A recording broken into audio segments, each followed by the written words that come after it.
running a remote team and you want to nail your communication, here's my 3 iron rules for making sure you get it right.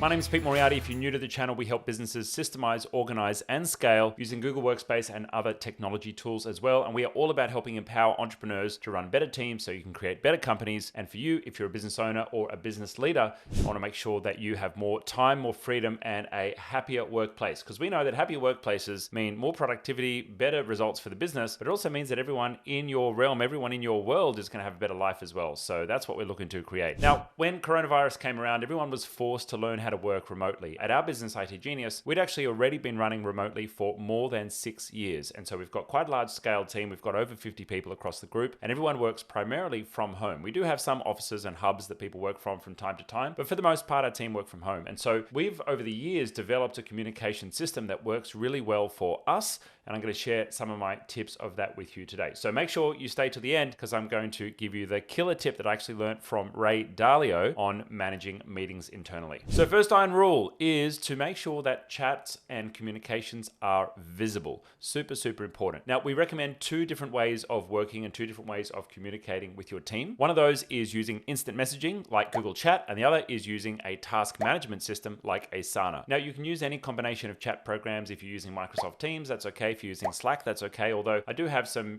pretty strong opinions on using both of those applications as opposed to Google. Now, for your task management, you could choose anything you like there as well. There's Monday.com, there's Trello, there's Asana, there's all kinds of different tools. We happen to be a global partner for Asana, and we recommend that on our channel. So make sure you check out my other videos on why we love Asana as well. But the main difference between instant messaging and then using something like a task management system is the frequency and also the urgency of a piece of communication. As much as possible, you want to use a task management tool to have that piece of communication, if it's non-urgent, tucked away in someone's inbox rather than pinging them on chat. Anytime you use an instant messaging tool like chat, what that does is that actually is effectively the equivalent of walking up to somebody's cubicle, knocking on the door and saying, hey, are you free right now to help me with something? And so as much as possible, you want to reduce chat and you want to use a task management system to actually share your tasks with your team. But why do I say keep things visible? And why is the first iron rule to keep things visible? Well, we need to have a system so that our team can see what communication is going on in the office. Because when we're working remotely, you don't get that standard, natural, and very organic chatter that would normally happen in an office. You don't have the water cooler chat. You don't have the chat walking down to the cafe to grab a coffee together on a break. You don't have a chat on a smoke break, if people still do that these days. Maybe they're vaping. Right now, if you're doing things remotely and everyone's working from home, the only way that you can see what your team are up to are using shared places to see that information. So I strongly recommend, instead of using DMs in your chat program, instead of using direct instant messages for your colleagues, you set up a number of different group chats. And you should ideally have a group chat for every team so that each team in the business, whether it's sales, whether it's finance, whether it's leaders in your business, has their own space to chat with each other. And then you probably want to have a couple of chat rooms for everyone in the company. Maybe one chat room just for announcements, one chat room where you put all of your company information, like your day-to-day chit chat on, hey, I'm going to lunch, or hey, I'm off for the day because I've got a holiday, or I'm taking leave because I'm crook. And then you also want to have some social spaces as well. And one of the things that we set up in our business is a water cooler chat room where people can actually share what they're up to on the weekend and anything else that they want to share socially with our team. Now, the main reason that I discourage direct messages for anything other than something personal or a, hey, are you free for a catch up right now, is I want everyone in the company to be able to see the natural conversations that are going on between teams. And I might be having a conversation with my sales manager about a new product or a product idea open in an open chat group. And the rest of the team can actually see the conversation that we're having. And I want them to be able to just brush their eyes on it, not necessarily participate. I want them to at least see that the conversation is there. And from time to time, you might start a direct conversation with someone and then you want to kind of loop someone into the chat. And that's where you can just mention someone by name and they're going to get a notification that they should come in and join the chat as well. Now, remember what I said earlier, that as much as possible, you don't want to be having too many non-urgent conversations in your chat, but it's important to find a balance between having some organic, social, spontaneous chatter happening with your team when they're working remotely versus tucking everything away in your task management software. I've got other videos on that if you want to check them out on the channel. Iron rule number 2 is around sharing of files. Now, when we share files inside a business, we use Google Workspace, and it's very tempting to hit that blue shared button and just share a file with someone directly. However, I'm here to tell you, you are now banned from using the blue button. It is not allowed anymore, and we've completely banned the use of the blue button in our business. Here's why. If you're working with contractors or someone who may be outside your business and perhaps they're using a Gmail account to share a file with you, if they have created that file outside your business domain and they are the owner of that file inside their Google Drive, if they share it with you using the blue button, they still remain the owner of that file, even though it's been shared with you. And they may delete it accidentally or on purpose, and then you potentially lose access to that file. Now, you may be pretty diligent about keeping access to files that have been shared with you as a business owner, but not every one of your staff are going to be as diligent as you. And so you can start to run into issues where you have a contractor working for another team in the business, and then all of a sudden that contractor goes to clean up their files and clean up their business, and all of a sudden files start disappearing from your My Drive. And that may not happen until years after the files have been created, and you may not even notice until months or potentially years after someone has deleted that file. And so you can run into some real issues where you end up potentially losing business data. So what's the solution? Well, the solution is to implement shared drives inside of Google Drive. And so if you're on a business standard plan or higher inside Google Workspace, you can implement shared drives. And shared drives are like a company drive. If you remember using a server in an office, if you've ever worked in corporate before, you would have an S drive or an I drive or a G drive or whatever the drive was called. But that would be the place where you shared files amongst your team, and Google's shared drive features effectively are replicating the same kind of feature there. And so you have a shared drive with a defined set of people who can access that shared drive, and we've got tutorials on how to set that up correctly on our channel. And with that shared drive, it means that people can, if you choose so in the permissions,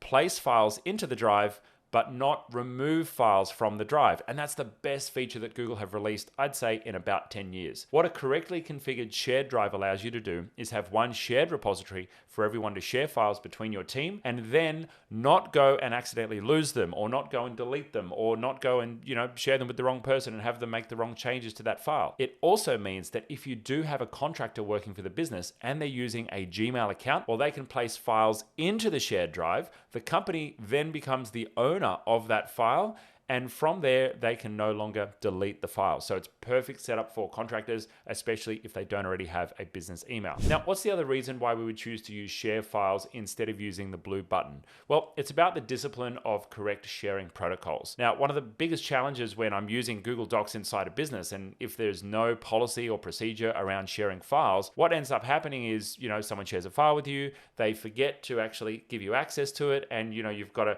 click request access, and you've got to wait for them to check their email and then give you access, or you've got to hit them up on chat and ask for them to give you access, and it turns into a bit of a mess. The other thing is you may accidentally share files, or your staff may accidentally share files with people who shouldn't have access to those files. And what ends up happening is if you've got a small business, 3, 4, 5 people, it's pretty easy to manage. But as you get to 10, 15, 20 people, and north of that, as you scale up your business, all of a sudden your sharing turns into a complete mess. And many customers come to us and say, hey, my Google Drive is a complete mess.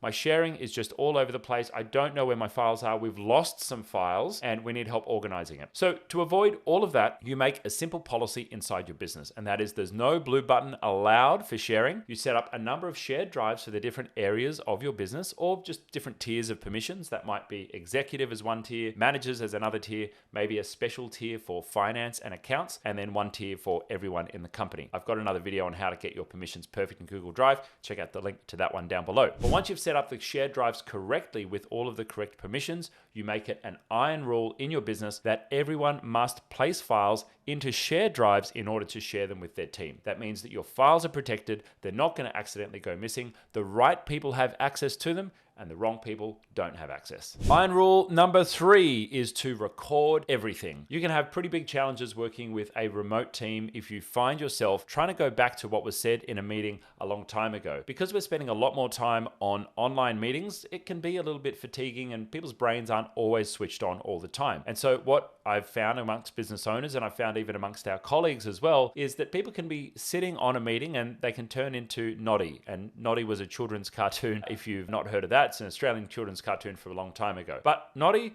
will basically be someone who's just nodding their head. Nodding, nodding, nodding, nodding their head. And that's someone who's probably a little bit zoned out or checked out because they've been on 6 hours of Zoom meetings all day, but they're not really actually absorbing the information that's happening in that meeting. And so something that I learned from Ray Dalio is to actually record every single meeting that you have in the business. Now that may be a bit, challenging or feel a little bit uncomfortable for some of your team. They may feel like they don't get to have conversations that are off the record. But the philosophy of this is if you are wanting to build a team who are strong in their integrity for every single meeting that you've got with team and potentially even your one-on-ones, if you record it, then everybody must stand by their word. They must stand by what they say in every single one of those meetings. Now, hopefully you're not doing anything illegal in the business that would cause an actual risk by recording everything. But what I'm suggesting is that if you record everything in the business, you always have the ability to go back to what was said in those meetings. And it's not about catching anyone out or trying to, find that someone said, oh, you said this, you said that, blame you. You're the reason that project went out of scope. No, it's not about that. It's about being able to recall information easily, and it's about making sure that you and your team don't have things slip through the cracks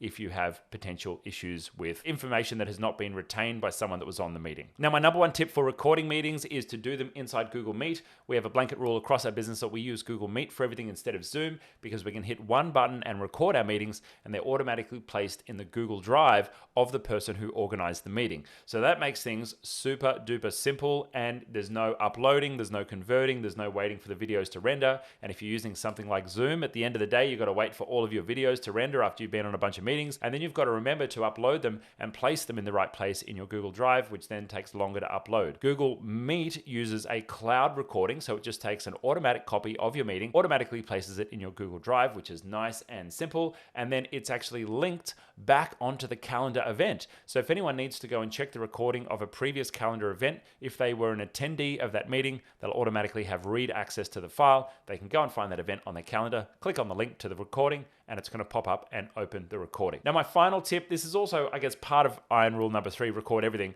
but it's a little bonus for you, is to make sure that you're taking great notes. Now, we happen to use Asana, and basically every area of the business has a task or an area inside of Asana that we can make notes on. And every day I'm making sure that every meeting I'm in, I'm taking notes on what is actually happening in the meeting, and then I'm recording any action items as well. Now, this happens to be the particular way that I work. You're also welcome to work in a way that works for you. Some people like notebooks because they're a bit more kinesthetic. Some people want to, draw pictures and do something visual, and that works just fine as well. Whatever works for you. But if you happen to be the kind of person who is managing others and you want to keep really good track of what your deliverables are for others in the business, what I usually find myself doing is spinning up subtasks inside my Asana, and I'll actually make sure all the tasks are assigned to anyone who's in the meeting and has a follow-up task required. I'll be taking notes with bullet points on the minutes of a meeting. Sometimes we'll assign somebody to take minutes inside the meeting, so it might not necessarily be me. It may be someone else helping with it. But most importantly, at the end of the meeting, we've got our action items, which end up being subtasks inside of Asana.